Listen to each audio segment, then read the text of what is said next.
आज का मेरा मैसेज थोड़ा छोटा ही है। अ, आज जो है पौलुस के बारे में और कुरिन्थ शहर के बारे में आप लोगों के सामने बताने वाला हूँ। अ, पौलुस जो एक सुसमाचारक था और जिस रीति से कुरिन्थ शहर में गया और किस रीति से उसने तकलीफें सहन किया और उस शहर में क्या-क्या वहाँ पर नामचीन था, प्रसिद्ध था और किस नाम से वो बदनाम भी था, उस पर मैं आप लोग के सामने चर्चा करूँगा और स्टोरी बताऊँगा। उसके बाद में 2 पॉइंट पे मैं बताकर अंत करूँगा। तो कुरिन्थ शहर जो है वहाँ एक व्यापार बहुत ही व्यापार होता था। जैसा कि वहाँ पर बोलते हैं ना एक बोट आकर रोकने का एक बंदरगाह नगर था। बंदरगाह मतलब कि समुद्र के साइड में जाकर रोकने का। समुद्र से कई लोग व्यापारी लोग आते और बहुत सारे सामान लाते, वहाँ पर बेचते और वहाँ पर बहुत ही प्रसिद्ध था कि वहाँ पर व्यापार के नाम से। थोड़ा-सा एक मैप दिखा दो। थोड़ा-सा मैं इसमें बताना चाहूँगा। अ, एक कोरिन्थुस शहर है, इसके बाजू वाला इफिसुस और रोम है। इसको थोड़ा-सा हटा दो और दूसरा वाला चित्र। यस, एक कोरिन्थुस शहर का मैंने गूगल से निकाला है। हो सकता अब ऐसा ही होगा, हो सकता नहीं भी होगा। उसको पकड़कर मत बैठिएगा। वचन की तरफ ज़्यादा गौर करिएगा। आमीन। जैसा उस शहर में वहाँ पर ना बहुत ही व्यापार व्यापार मतलब बिज़नेस नाम से बहुत ही प्रसिद्ध था और वहाँ पर ना ऐसे भी लोग थे कि जो गवर्नमेंट के अधिकारी लोग, जो सरदार लोग जो थे, जैसे रिटायर होते थे, उस शहर में जाकर वहाँ पर बस भी जाते थे क्योंकि उनको उस शहर पसंद बहुत आता था। जैसे अब हम यहाँ पर भी देखते हैं गोवा शहर में कई अलग-अलग देश से प्रदेश से जो गवर्नमेंट सर्वेंट होते हैं जैसे रिटायर होते हैं उनके बाद में बोलेंगे कि हम गोवा में जाकर एक कोने में घर जमीन खरीद के वहाँ पर रहना चाहते हैं। उनको एक अलग माहौल चाहिए, ऐसा पॉल्यूशन जैसा जगह नहीं चाहिए, वो वाला नहीं चाहिए, ये वाला नहीं। बहुत सारे विचार थे, वैसे ही वहाँ पर भी माहौल था। और इसके पीछे ही वहाँ पर किस नाम से वहाँ पर वो बदनाम था, वो भी मैं आप लोग के सामने बताना चाहूँगा कि वहाँ पर एक बड़ा-सा एक एक पहाड़ पर एक मंदिर था और वहाँ पर वेश्या भी थे और व्यापार होता था।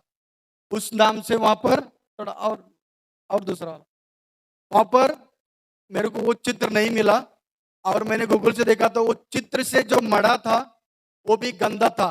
इसके लिए मैंने उस पर नहीं लिया। तो वो पहाड़ पे था और वहाँ पर वेश्या लोग भी वहाँ पर वेश्यावृत्ति भी हुआ करता था वहाँ पर। उस नाम से वो बदनाम भी था। ओके, हम वचन की तरफ मुड़ेंगे। पौलुस जो है उस शहर में जाता है और वचन सुनाता है और किस रीति से कलीसिया खड़ी करता है। हम वचन के द्वारा देखेंगे। प्रेरितों 18 का 1 से 16 मेरे लिए कोई पढ़ेगा? प्रेरितों 18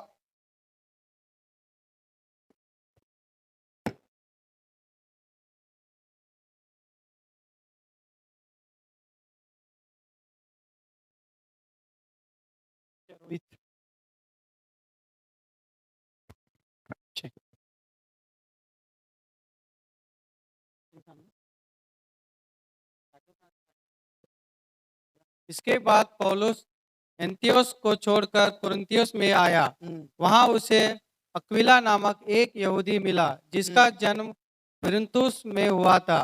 हुँ, वह अपनी पत्नी प्रिस्किला के साथ इटली से हाल ही में आया था हुँ, क्योंकि क्लौदियस ने सब यहूदियों को रोम से निकल हुँ, जाने की आज्ञा दी थी।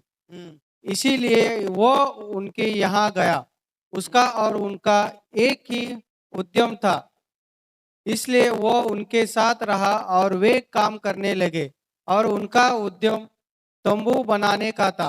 वह हर एक शब्द के दिन आराधनालय में वाद विवाद करके यहूदियों और यूनानियों को भी। जब सिलास और तीमुथियुस मकुदुनिया से आए तो पौलुस वचन सुनाने की धुन में यहूदियों को गवाही देने लगा कि यीशु ही मसीह है। परंतु जब वे विरोध और निंदा करने लगे तो उसने अपने कपड़े फाड़कर उनसे कहा, तुम्हारा लहू तुम्हारी ही गर्दन पर रहे। मैं निर्दोष हूँ। अब से मैं अन्य जातियों के पास जाऊंगा। वहां से चलकर वह तीतुस इस्तुस नामक परमेश्वर के एक भक्त के घर में आया, जिसका घर आराधनालय से लगा हुआ था। तब आराधनालय के सरदार क्रिस्पुस ने अपने सारे घराने समेत प्रभु पर विश्वास किया और बहुत से कुरिन्थिवासी सुनकर विश्वास लाए और बपतिस्मा लिया। प्रभु ने एक रात दर्शन के द्वारा पौलुस से कहा, मत डर, वरन कहे जा, वरन कहे जा और चुप मत रह, क्योंकि मैं तेरे साथ हूँ और कोई तुझ पर चढ़ाई करके तेरी हानि ना करेगा, क्योंकि इस नगर में मेरे बहुत से लोग हैं। इसलिए वह उनमें परमेश्वर का वचन सिखाते हुए 1.5 वर्ष तक रहा।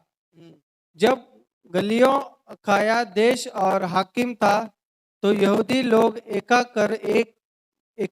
करके पौलुस पर चढ़ाई आए और उसे न्याय आसन के पास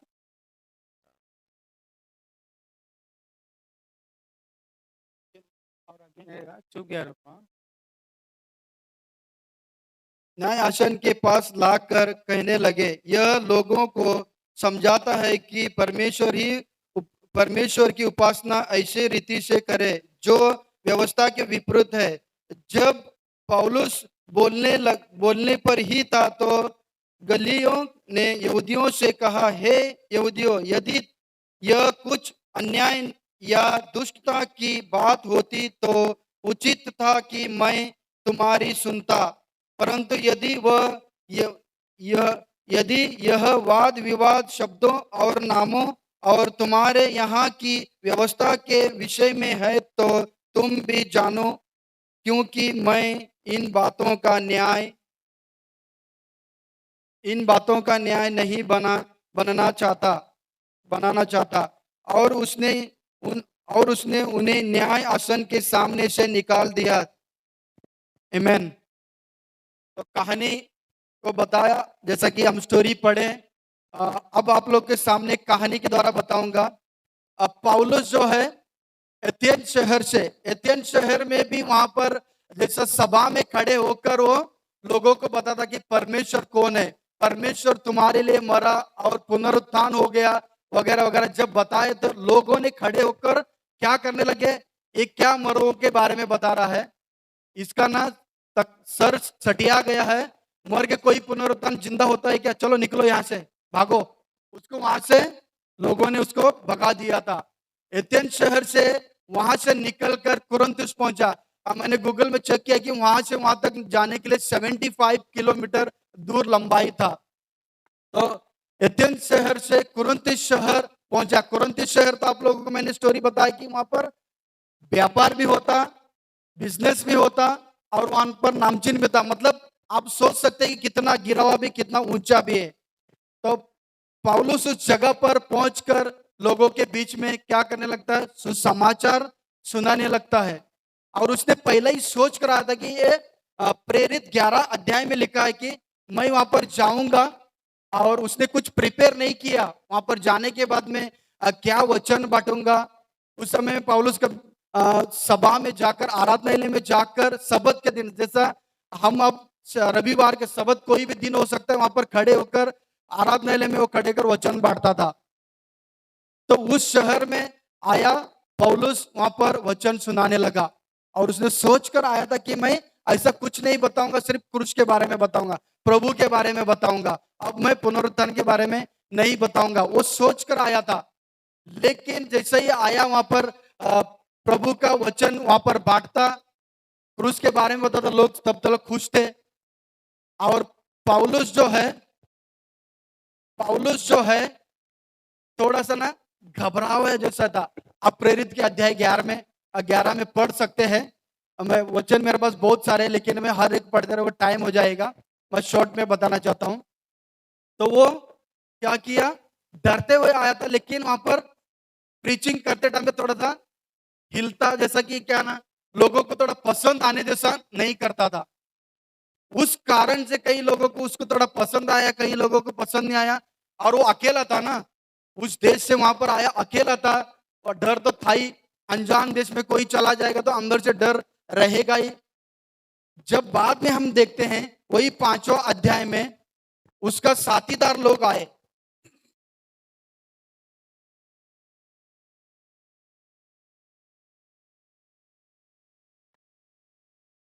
सिलास और तिमुथियुस उसके साथीदार वहां पर आए।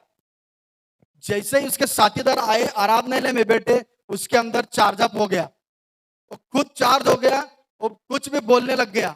जैसे ही बोलते बोलते चलो सब कुछ बोलने लग गया, गवाही बोलने लग गया। तब कई लोगों को अंदर से क्या होने लग गया, अरे क्या कुछ भी बक रहा है। तब लोग क्या करने लगे, उसको सही बोल रहा था लेकिन लोगों को अलग लग रहा था, प्रभु के बारे में बता रहा था, प्रभु के पुनरुत्थान के बारे में बता रहा था, लोगों को क्या लग गया, गलत बता रहा है, विपरीत बता रहा है। तो उसके लिए वो लोग ने क्या किया, उसको यहां से निकल जाओ, जो भी है आप व्यवस्था के विपरीत बता रहे हैं, ये सही नहीं बता रहे हो आप। तो पौलुस को लोगों ने क्या किया, जाने के लिए कहा। तो तब वो जाते समय अपने अंग वस्त्र को फाड़कर उसने कहा कि तुम्हारा लहू का कारण तुम्हारा ही गर्दन पर। आप लोग, हमें जानना है कि हमें परमेश्वर ने कहा कि धरती के छोर तक जाओ, प्रभु यीशु का सुसमाचार सुनो। हम पर एक बोझ दिया परमेश्वर ने, उस बोझ को इतना उसने ग्रहण किया था कि इसलिए कहा कि तुम नहीं सुन रहे हो तो तुम्हारा लहू का कारण तुम ही हो, पौलुस ने बताया, और वहां से निकला। मजे की बात यह है, उस जगह पर उसको क्या मिला, आराधनालय में सब लोग के सामने वचन बांटने के लिए नहीं मिला, और आराधनालय के पीछे साइड में ही, पीछे साइड में एक व्यक्ति रहता था, एक भक्त था, वहां पर उसको रहने के लिए जगह मिला। आज आप और हम देखते हैं, आने वाले दिनों में हो सकता है सभाएं बंद हो सकती है, लेकिन आत्मा जो है, मनुष्य जो है प्रभु का, हम सब मिलकर ये जो आत्मा है, जहां कहीं भी मंदिर बना सकते हैं। आमीन। जहां कहीं भी हम मिल जाते हैं एक मंदिर बना सकते हैं, उसको कोई नहीं रोक सकता, कोई आत्मिक उसे रोक नहीं सकता, फाटक कोई रोक नहीं सकता, आत्मिक फाटक उसे रोक नहीं सकता। हो सकता है हमें रोक सकते हैं इस मिलने से, लेकिन हम जहां पर भी मिलेंगे, आत्माएं प्रभु यीशु के नाम से एक मंदिर बन जाती है, ये ध्यान रखना में। तो जैसे ही पौलुस उस जगह पर गया, देखो परमेश्वर ने कितना बड़ा कार्य किया। वहां पर तो तुझे नहीं मिल रहा ना, चल यहाँ पर चल। तो उस आराधनालय के पीछे साइड में एक भक्त रहता, उसके घर में रहने के लिए उस व्यक्ति को मन में बातें किया कि तू उसको रख, उसको रखा, और वो वहां पर ही लोगों के बीच में, हो सकता है आराधनालय में जाने के लिए मौका नहीं मिल रहा है उसको, वहीं पर रहते रहते वो क्या कर रहा था, वचन लोगों को बांट रहा था। और आगे हम वचन में देखते हैं एक सरदार,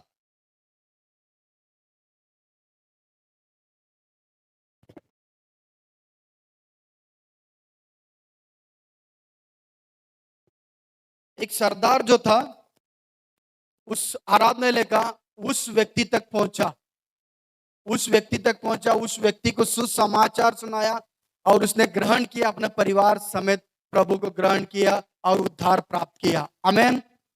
देखो, हम भवन में आने नहीं मिला, हम जहां कहीं भी जा सकते हैं, प्रभु का नाम ऊंचा कर सकते हैं। आमेन। बार मैं आमेन कहता रहूंगा।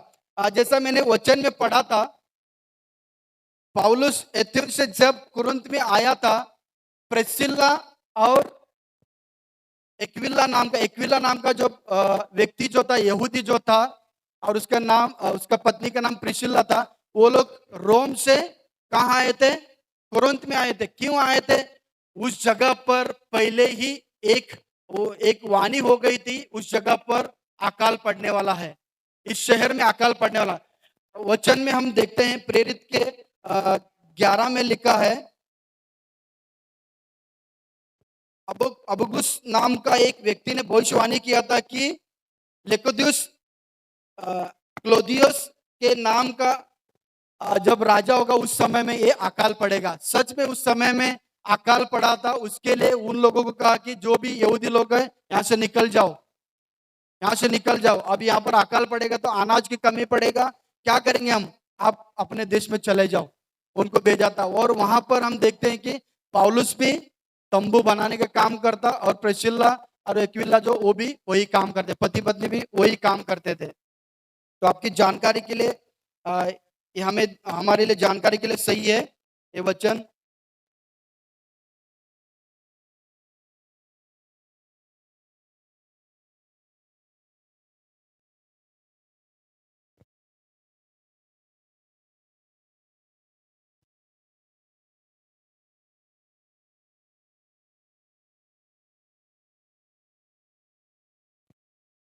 जैसे कि कहानी को मैं थोड़ा आगे जाकर रोका था, वहां पर आराधनालय के पीछे साइड में वहां पर रहते हुए उसने सरदार को वचन बांटा और पूरे सरदार के लोग पूरा परिवार समेत प्रभु को जान लिया था।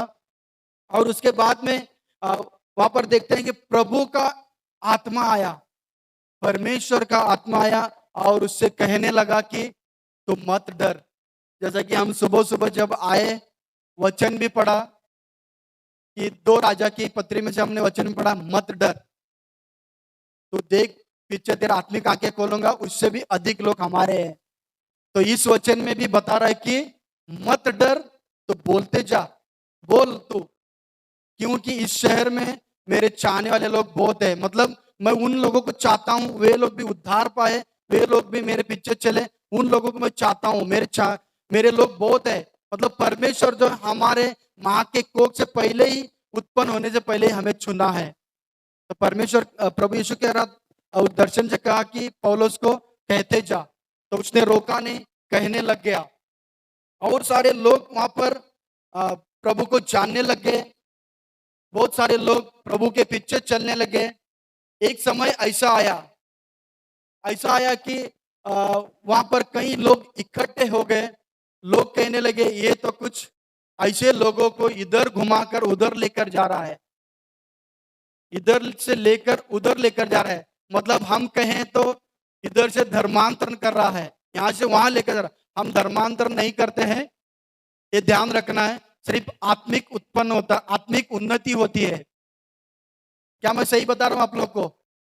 आत्मिक उन्नति होती है जब सच्चा खुदा को जानते हैं, हमारे अंदर से बुराई चली जाती है, सच्चाई खुदा का हमारे जीवन में वास करने लग जाता है। हम बुराई को छोड़कर, नासवान चीजों को छोड़कर सही के पीछे चलने लग जाते हैं। तो तब लोग क्या करते हैं? उसको फॉलो करने लगते हैं, वचन के अनुसार चलने लगते हैं। कई लोगों को इससे भी दिक्कत होती है। आमीन। तो पौलुस ने एक काम करने लगा, कई लोग इकट्ठे हो गए और उसको न्याय आसन के सामने लेकर आए। वहां पर रोम अधिकार चलता था, तो सबके सामने लेकर आए। वहां का एक व्यक्ति, सरदार व्यक्ति ने कहा कि इसके अंदर तो कुछ खोट दिखता नहीं मुझे। ये आप लोग का जो क्या है ना व्यवस्था का ये बातचीत चल रहा है, तुम बोलते ये सही है, तुम बोलते सही पकड़ो, लेकिन मुझे लगता है कि ये गलत नहीं बोल रहा है, उसको छोड़ दो। मैं इसका न्याय करके मैं गलत में फंसना नहीं चाहता हूं, उसको छोड़ दो। जैसे ही उसको लोगों ने छोड़ दिया और उसके बाद में वो निकलकर दूसरे प्रदेश में चला गया। उसके बाद जो जहां चला गया, एफिसुस नगर की उस तरफ चला गया। और उसके बाद में हम देखते हैं कुरिन्थुस की पत्री लिखी गई। पौलुस ने कुरिन्थुस पत्री लिखी गई कि वहां कई लोग प्रभु को जाने थे, प्रभु के पीछे चल रहे थे। लोगों के बीच में क्या होने लगा? गड़बड़ी होने लगा था। उस कलीसिया में गड़बड़ी होने लगा था। कई लोग प्रचारक लोग आ गए थे, तो कई लोग बोलने लगे मैं इसका हूं, मैं इसका हूं, मैं इसका हूं। उनके अंदर फूट भी आ गया था। हम वो भी वचन पढ़ेंगे, 1 कुरिन्थियों के अध्याय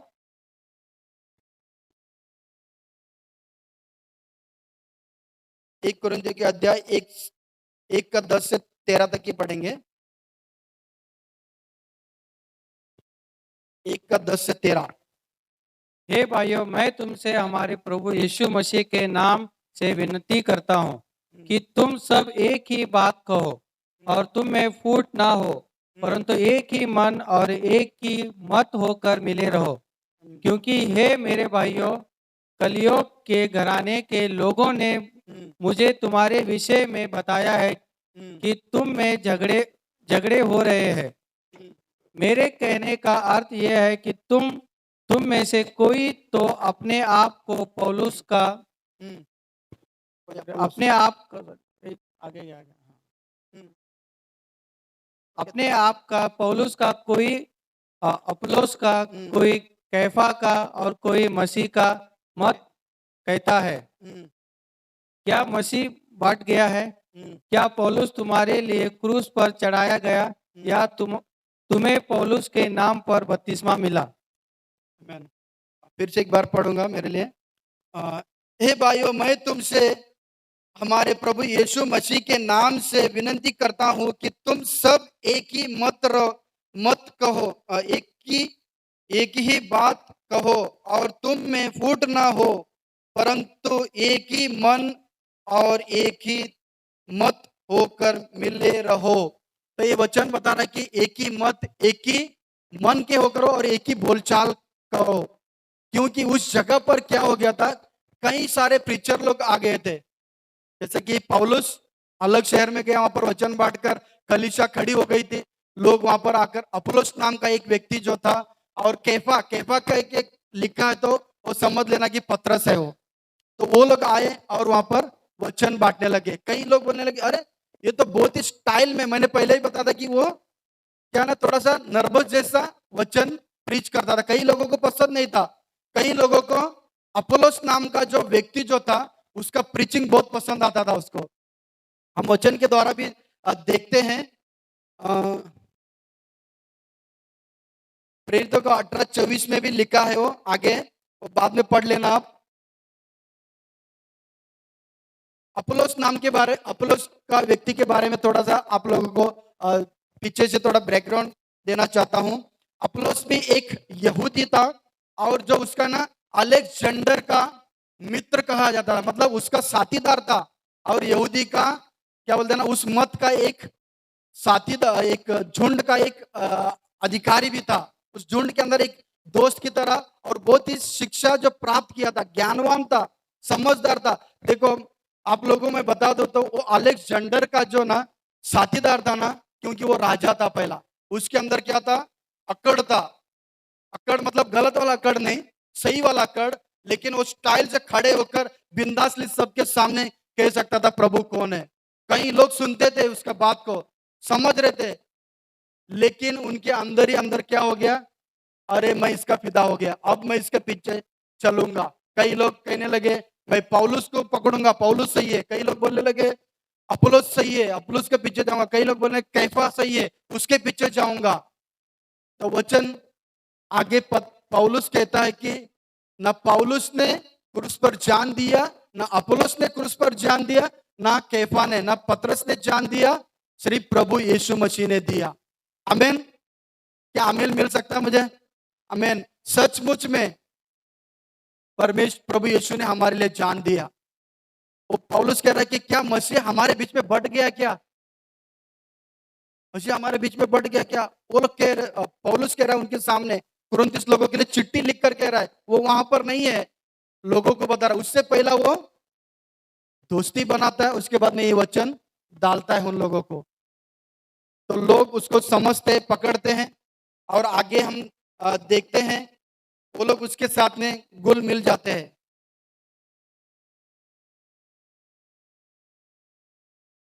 तो और एक वचन 1 कुरिन्थियों का 3:5-9 में, तो ये पढ़ना थोड़ा ज्यादा जरूरी है।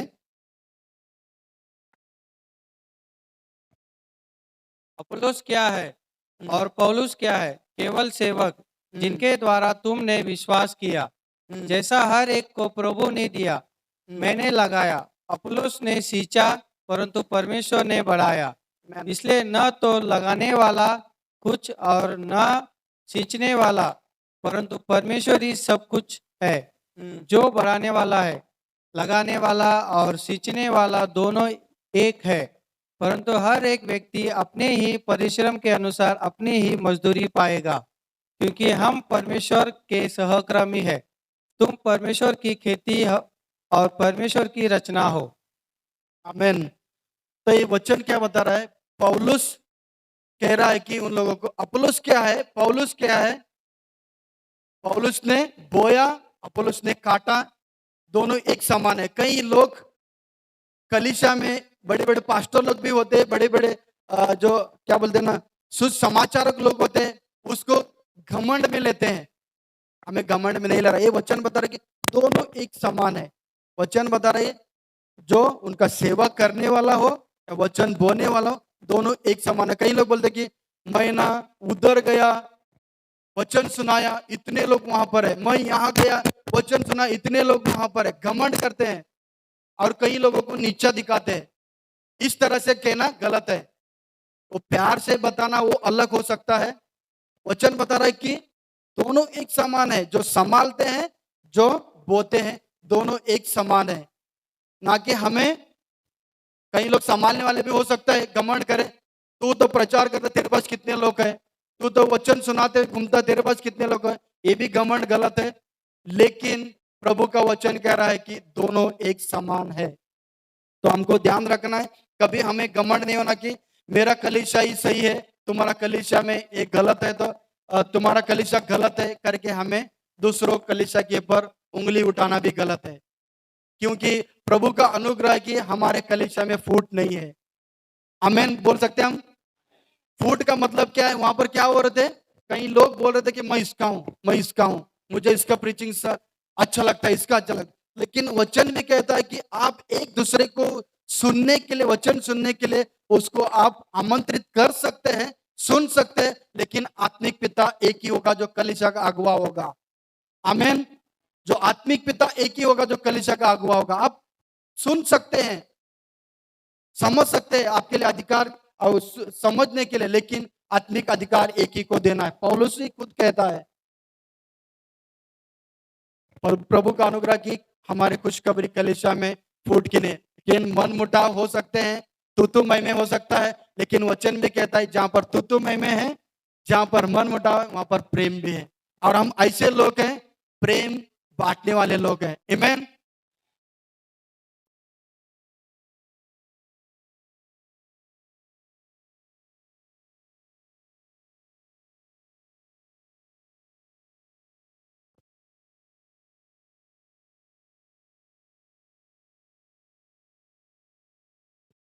अब क्या हो गया ना, ज्यादातर हमें बाहरी लोगों से डर कम हो गया, बाहर के लोगों से कम हो गया डर। अब हमारे बीच में ना कलीसिया कलीसिया के विरोध में ही डर ज्यादा हो गया। कई लोग आते हैं कलीसिया के लोगों को ही, जो जहां पर बीज गिरा है वहीं पर वापस बीज बोना चाहते हैं। क्या मैं सही बता रहा हूं? क्या मैं सही बता रहा हूं? जहां पर बीज गिरा है वहीं पर और बीज बोना चाहते हैं। कई बाहर के लोग गुमराह करने के लिए नहीं आ रहे, लेकिन कलीसिया के लोग ही कलीसिया को गुमराह करने के लिए आ रहे हैं। यहाँ पर जा रहे हो ना, वहां पर सही नहीं है, वहां का पास्टर सही नहीं है, वहां पर पवित्र आत्मा नहीं है, वहां पर वचन सही नहीं बांटा जाता। लेकिन ये नहीं कहते आप जहां पर भी जा रहे हो वहां पर बने रहो, आप बढ़ो, फलो फूलो, कोई नहीं कहता। लेकिन सिर्फ मेंबर बढ़ाने के बारे में सोचते हैं। लेकिन हमारे अंदर भी कई लोग आपका मित्र हो सकते हैं, आपके सामने उनके कलीसिया के आपके सामने तकलीफें बता सकते हैं। आप उस व्यक्ति को ये मत कहो वो गलत है, इधर आ जाओ, कभी मत बोलना। क्योंकि हर जगह पे तो मैं में होता ही है, यहाँ पर भी होता है। क्या मैं सही बता रहा हूँ? क्या मैं सही बता रहा हूँ? लेकिन आपको जगाने के लिए मैं बार बार पूछूंगा। आमीन। तो हम उन लोगों को सुनकर आप हमारे कलीसिया में आ जाओ, ये मत कहना। सुनो, वो सब कुछ छोड़कर घर पे बैठा है तो उस व्यक्ति को हम बोल सकते हैं, सब छोड़कर उधर इधर नहीं जा रहा है, मैं सबसे तंग आ गया हूं, वहां का कलीसिया के अगुए लोग सही नहीं है, वो अपना ही करते हैं, ये करते वो करते, बहुत कुछ हो सकता है। मेरा कुछ भी इतना सा भी बोलता हूं तो वहां डालते नहीं है, कुछ सुनते ही नहीं है, कुछ भी बोलेंगे। लेकिन वैसे व्यक्ति को हमें प्यार से हैंडल करना है, उनको कहना है कि जो भी कुछ हो, प्रभु आपकी उस कलीसिया की अधीनता में रखा है, उस अगुए की अधीनता में रखा है, तो आप रिस्पेक्ट करो, उसके अधीनता में बने रहो, परमेश्वर आपको बढ़ोतरी देगा। एक कहना हमको, जब हम एक कहेंगे उनके अंदर आने वाले दिनों में बदलाव भी देखेंगे। वो आप लोगों को ऊंचे स्थानों में ऊंचे दर्जे पर रखेगा। ना तो हम उसको लेकर यहाँ पर आएंगे, 4 दिन में यहाँ पर भी तकलीफ हो जाएगा, वो आपसे मन मुटाव करके दूर चला जाएगा। अरे यहाँ पर लेके आए, यहाँ भी वही है, हमने हमारे कलीसिया में भी देखा है। इसके लिए मैं आप लोगों को स्टोरी बता रहा हूँ। तो हमें दूसरों को उड़ाकर यहाँ पर लाने की अनुमति नहीं देना है। उन लोगों को सही का सही उनको हमें उदाहरण देना है, भले वो कहे कि मैं आना चाहता हूँ, उसके लिए आप मार्गदर्शन कर सकते हैं। बेशक आप आ सकते हो, बेशक आ सकते हैं, हर एक के लिए द्वार खुला है, तब बोल सकते हैं। जबरदस्ती से हम नहीं कहेंगे कि वो सही नहीं, इधर आ जाओ। और जब घर पे बैठा उस व्यक्ति के लिए कह सकते हैं, आ जाओ सब कुछ छोड़कर। आमेन। तो हमें ज्यादातर डर क्या हो गया अभी? मसीह लोगों से ही हो गया। कई लोग मसीह लोग आएंगे आप लोग के पास, बहुत कुछ बताएंगे, हमको निडर होना है। जब निडर किस में होना है? सिर्फ पास्टर बोलेगा, यहाँ पर खड़े होकर कोई प्रीचर बोलेगा, वही सुनना, इतना ही नहीं करना हमको।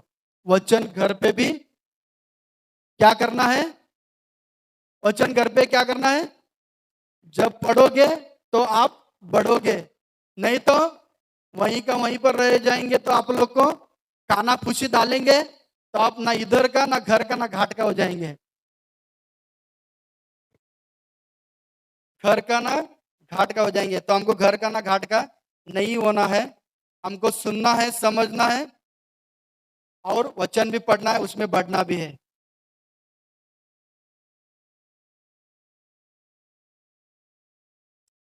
ओके। और जैसा मैंने बताया था कि पौलुस कमजोर व्यक्ति था, लेकिन वो ना कुरिन्थियों लोगों के पास ना मांग कर, मेरे लिए खर्चा दे दो, मैं तुम्हारा टीचर हूँ, मैं तुम्हारा अगुवा करने वाला हूँ, मुझे कुछ दे दो, उनके पास नहीं मांगता हो। वो काम काज करके अपना पेट पालता। और जब जब जहां कहीं भी वो जाता ना प्रीचिंग करने के लिए, वचन बांटने के लिए, कई बार उसको पकड़कर जेल में डाला गया। और वहां के लोगों को क्या लगा, अरे ये तो ना बार बार जेल में हो सकता है, इसके अंदर कुछ गलत रहेगा, इसके कारण से बार बार जेल में जाता है। हम कभी के बार हमारे मन में लाते हैं, इसके जीवन में बार बार ये तकलीफें आ रहा, मतलब वो गलत हो सकता है। लेकिन वचन कहता है कि वो प्रीचिंग करने के लिए जाता, कई लोगों को लगता गलत, उसके बाद में उठाकर उसको जेल में डालते। और वहां के लोग अपना परिचय पौलुस के साथ में जोड़ने के लिए थोड़ा दूर होते थे, पौलुस के साथ में रिश्ता बनाए रखने के लिए दूर होते थे। इसके लिए वो लोग कहते हैं कि मैं इसका हूं, मैं उसका हूं। और जब मैंने बताया अपुल्लोस जो था, एक धनवान व्यक्ति भी था, और वो कड़क प्रीचर भी था, और स्टाइल में प्रीचिंग करता, एक्टिंग के साथ में। मुझे इतना एक्टिंग नहीं आता है, कहीं एक्टिंग के साथ में करते तो उनको बहुत मजा आता है। वो एक्टिंग के साथ में प्रीचिंग करता, तो उसको बहुत पसंद आ गया था। लेकिन ये वहीं पर रहकर 1.5 साल उनके सुख दुख में रहकर वचन बांटा, उनके साथ रहा। लेकिन उसको क्या करने लगे, ये तो ना थोड़ा सा हल्का फुल्का है, इसको बार बार तकलीफ है, इसके ऊपर आता है, हो सकता है इसके अंदर कुछ गलत ऐसा रहेगा, इसके लिए वो नाता भी क्या बोलते हैं ना, नाता भी दूर रखते हैं, नाते से दूर रखते हैं उसको। तो ऐसा था। लेकिन आगे भी हम देखते हैं, पौलुस प्रेरित उसी दिनों में, जैसा अकाल का समय आया, अकाल आया, यहूदा देश में भी अकाल आया। तो पौलुस का एक उसके उसके अंदर ये था कि प्रेम, हर एक कलीसिया के लिए प्रेम था। बहुत सारे कलीसिया उसने खड़े किए थे, लेकिन उसने अंदर ही अंदर सोचा कि वहां से मैं मांगूंगा, मदद मांगूंगा इस जगह के लिए। हमने लॉकडाउन के टाइम में भी देखा कि कई लोग हमारे कुछ कबरी कलीसिया के लिए मदद किए। यहाँ पर लोग काम काज नहीं है, कुछ नहीं, उनके लिए मैं कुछ देना चाहता हूँ। कई लोग हमारे बीच में, कई हमारे कलीसिया के मध्य के बीच में के लोग खड़े होकर उनका मदद किया। और वहां पर भी ऐसा ही था। लेकिन पौलुस उन लोगों के पास मांगा, तो कुरिन्थ के लोगों ने क्या सोचा, इसके पास पहले से कुछ भी नहीं है, पहले से बहुत गरीब है, हम पैसा निकाल के देंगे तो ये खा लेगा। वो लोग क्या सोच रहे थे, हम पैसा निकाल के देंगे तो ये खा लेगा। वचन में हम देखते हैं कि कई जगह से अलग अलग कलीसिया के लोग उनको पैसे निकाल कर दिए, चलो वहां गट्टी है, वहां पर हम देंगे, वहां के लोगों को उभारने के लिए हम देखेंगे।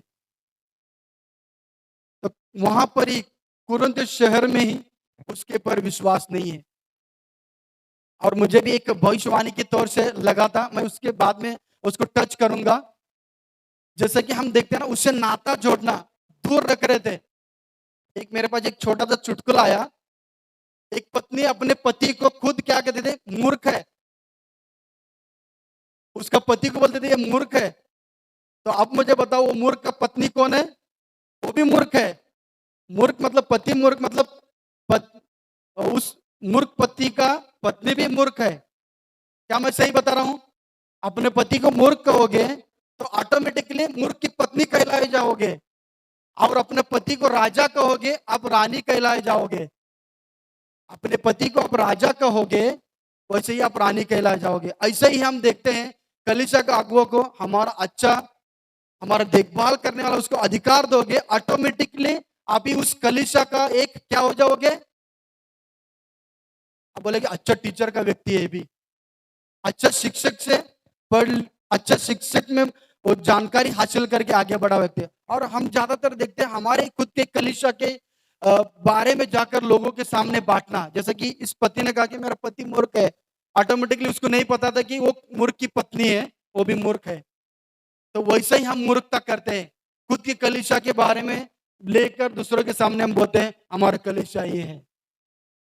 तो ये नहीं समझते कि इस कलीसिया का हम भी क्या है, भागीदार है।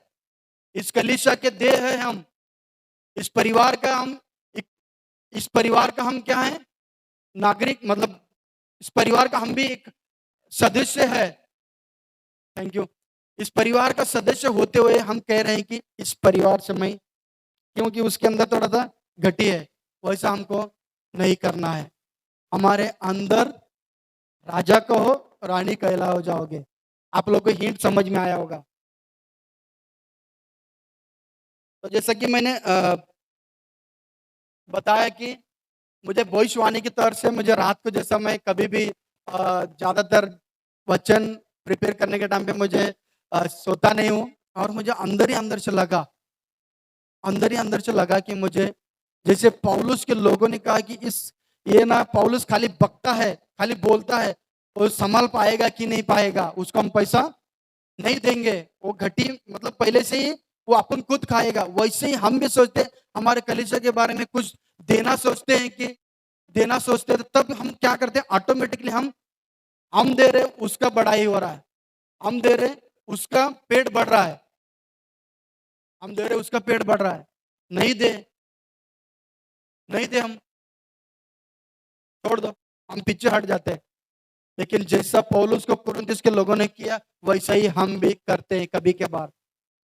लेकिन हमारे कलीसिया में नहीं है, हम खुले मन से प्रभु के राज के लिए देते हैं। वो भी तो हम जल्द से जल्द उसके लिए क्या करते हैं, हम पलट जाते हैं और परमेश्वर की तरफ अपना नजरें बढ़ाकर हम चलने लग जाते हैं। वहां पर जैसा हो रहा था वैसा ही यहाँ पर नहीं है। प्रभु को मैं धन्यवाद कहता हूँ। मेरा कहना समझ में आया कि नहीं आया, थोड़ा सा मैं वापस चेक करना चाहता हूँ। समझ में आता आप हाथ ऊपर कर सकते हैं, नहीं तो मैं फिर से एक बार दोहराना चाहूंगा। हमारे कलीसिया में होते हुए भी मैं दूंगा ना, खाली दे रहा होता हूँ, पास्टर आता है खाली कुछ भी अपना ठोकते ही जाता है, अपने आप को स्टाइल में घूमता है, मैं नहीं दूंगा उसको, उसको हम होल्ड कर लेते हैं। लेकिन यहाँ पर वचन क्या कह रहा है, तुम ना पास्टर को दे रहे ना अगुओं को दे रहे, तुम परमेश्वर के राज के लिए दे रहे हो। आमीन। वचन में ताली बजा सकते हो, मेरे लिए नहीं, प्रभु के लिए। आमीन।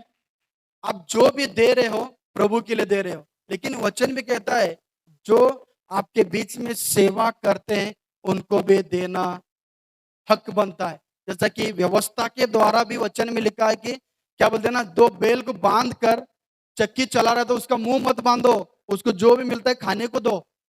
वचन में लिखा है, चाहे तो हम पढ़ सकते हैं। 1 कुरिन्थियों का 9:9 में लिखा है।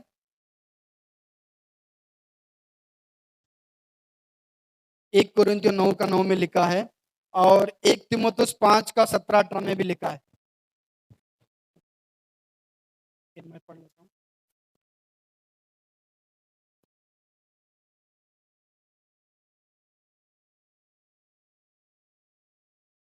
क्या व्यवस्था भी यह नहीं कहती, क्योंकि मूसा की व्यवस्था में लिखा है, दौड़ते समय चलते हुए बैल का मुंह ना बांधना। क्या परमेश्वर बैलों की चिंता नहीं करता?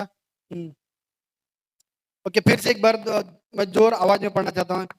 क्या व्यवस्था भी यही नहीं कहती, क्योंकि मूसा की व्यवस्था में लिखा है, धावने धावते समय चलते हुए बैल का मुंह न बांधना। क्या परमेश्वर बेलोही की चिंता करता है?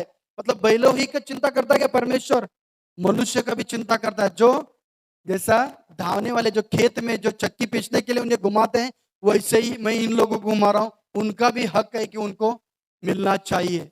कई लोग बोलते हैं कि हाँ, इतना उसका ये है, इतना ये है, हम क्यों दें? ऐसा मुझे एक भविष्यवाणी की तरह लगा। मैं इसके लिए इस वचन को मैं इसमें जोड़ दिया। और एक वचन है बताया कि 1 तीमुथियुस, वो भी उसी वचन को टच करता है। 1 तीमुथियुस 5:17-18 में लिखा है। थोड़ा रोहित पढ़ना।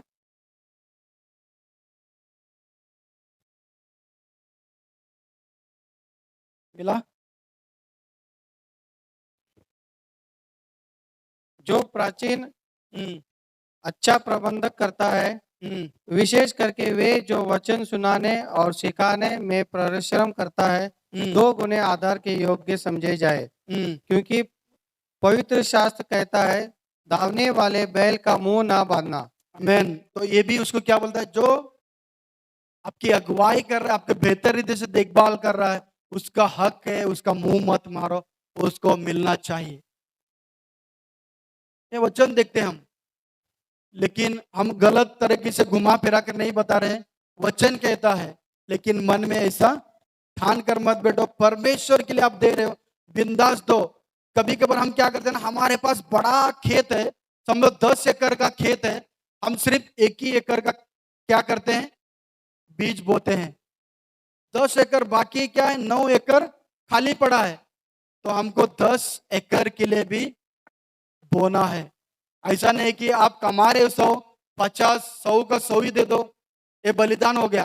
लेकिन परमेश्वर के राज्य के लिए आप विश्वास से अपने मन से दो देने के लिए कह रहा है। जब परमेश्वर के राज्य के लिए दो दे रहे हैं, परमेश्वर को दे रहे हैं, आप ये नहीं सोचना कि उनके लिए दे रहा हूँ, इनके लिए दे रहा हूँ, उनका पेट बढ़ रहा है, इनका अलग अलग स्टाइल में घूम रहे हैं, तो उसको सोचकर मत जाना। मुझे ये भविष्यवाणी के तौर से लगा, मैं इसके लिए आप लोगों के सामने रख रहा हूँ। ऐसा हमारे बीच में कोई नहीं है मुझे लगता है, लेकिन मुझे भविष्यवाणी के तौर पे लगा है, तो हम है तो हम बदल भी जाएंगे। आमेन। तो हमने अब तक देखा कि फूट उनके अंदर, तो ये सब कुछ फूट के यही वचन थे।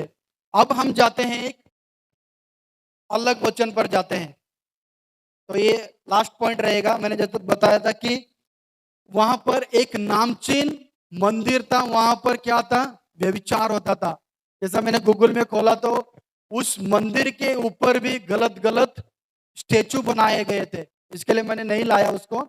और वहां पर वेश्या लोगों को रखे गए थे, ये वचन में लिखा है, वही कुरिन्थियों के अध्याय में लिखा है, प्रेरित के अध्याय में लिखा है।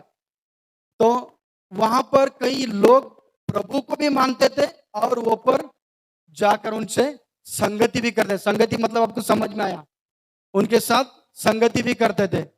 तो तब पौलुस कहता है कि तुम्हारे बीच में ये भी हो रहा, मैंने सुना है, लेकिन तुम्हारे लिए चिट्ठी है कि इससे मुड़ जाओ, वो छोड़ दो। कई लोग बोलने लग गया कि नहीं, हम सही है, हम स्वतंत्र है, हम कुछ भी कर सकते हैं। वहां के लोग बोलने लगे, अरे अब तो पहला हमारे ऊपर व्यवस्था लगता था, अब क्या है, हमारे ऊपर व्यवस्था नहीं है, अब अनुग्रह में है, कुछ भी कर सकते हैं हम। उससे पहला हो सकता है पौलुस ने रोमियो का वचन 6:14 उनके सामने बांटा रहेगा, व्यवस्था के अधीन नहीं वरन अनुग्रह के अधीन है, ये वचन बांटा रहेगा। कई लोगों ने उसको तोड़ फोड़ के गलत पकड़ के अंदर रख लिया। हम सही है, हम स्वतंत्र, हम कुछ भी कर सकते हैं, लेकिन पौलुस कहता है कि ये गलत है, इसके बारे में नहीं बता रहा है। लेकिन स्वतंत्र तुमको किया गया, तुम पहले गुनहगार थे, तुमको अब प्रभु यीशु मसीह के लहू बहाने के कारण तुम स्वतंत्र हुए। उस स्वतंत्रता में जीने के लिए तुमको स्वतंत्र किया गया है, ना कि गलत करने के लिए तुमको स्वतंत्र किया है। पौलुस उनको चिट्ठी के द्वारा लिखकर कहता है। तो गलातियों का पुस्तक 5:1 वो पढ़ूंगा आप लोग के सामने।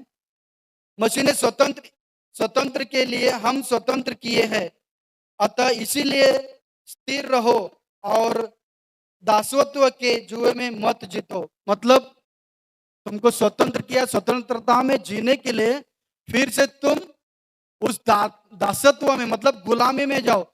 जो हम गुनाह करते हैं ऑटोमेटिकली गुलामी में चले जाते हैं। हमारे बीच में कई सारे ऐसे लोग हैं उस स्थिति से आए हैं। समझो कोई गुटखा खाने वाला, मैं खाता था, एक बार खाया, दो बार खाया, आदत लग गया तो हम क्या हो गए, ऑटोमेटिकली उसका गुलाम है। कैसा भी करता हूँ तो छोड़ने के लिए नहीं होता है, कुछ भी करता हूँ तो छोड़ने के लिए नहीं होता। जब आप प्रभु को अपने जीवन में लाते हो सब कुछ छोड़ लेते हो।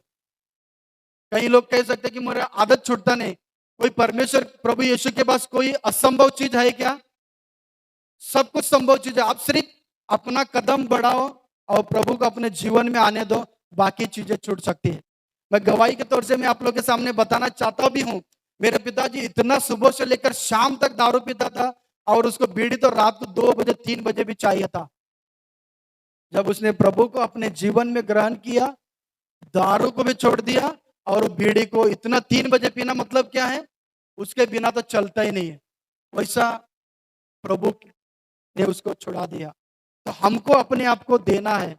जब देंगे तो प्रभु हमारे जीवन में आएगा तो सारे नाशवान चीजें दूर करेगा। इसके लिए तो प्रभु ने कहा कि मैं जब तक नहीं आऊं तब तक तुम पवित्र और निर्दोष बने रहो। हमको पवित्र और निर्दोष बने रहना है, इन सारे नाशवान चीजों को दूर करना है और पवित्र यीशु मसीह के वचन में हमको बने रहना है। आमीन।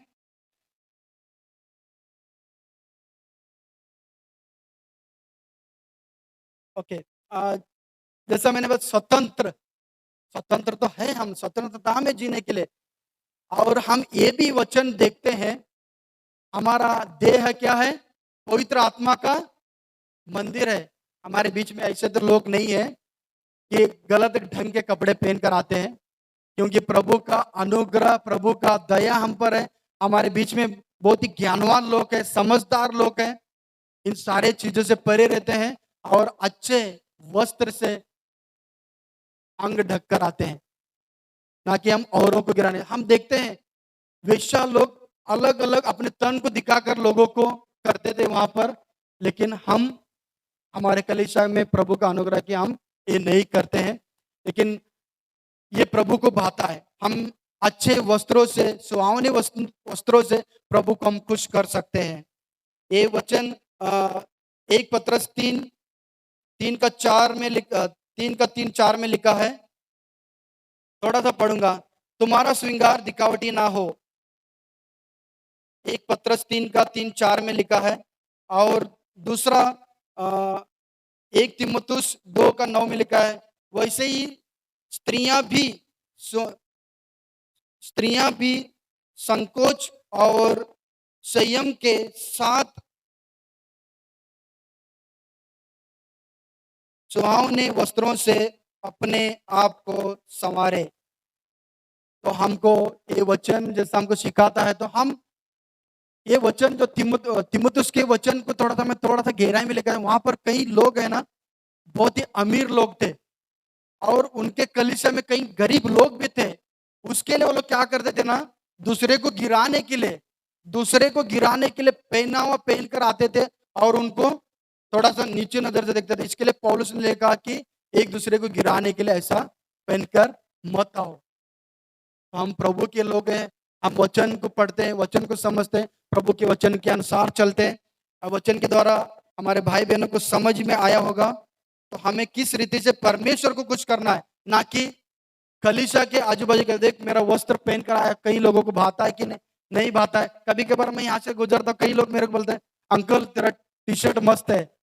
मैं बोलता हूँ मैं एक जमाने में रास्ते में बिकता है, जो क्या बोलते हैं ना स्टेशन रोड पे, वैसे वस्त्र पहना हुआ हूं मैं।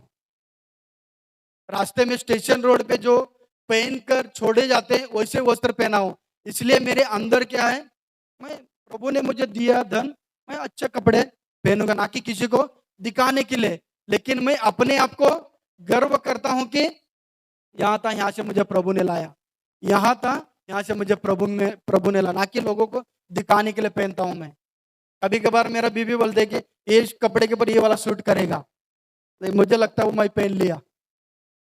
हमें लोगों को दिखाने के लिए नहीं, इसके लिए एक वचन भी है, लोगों को दिखाने के लिए मत करो, प्रभु की जो भाता है वही काम करो। आमेन। अंत वचन पढ़ के मैं खत्म करूंगा। 1 कुरिन्थियों 6 का 19 से 20 पढ़ेंगे।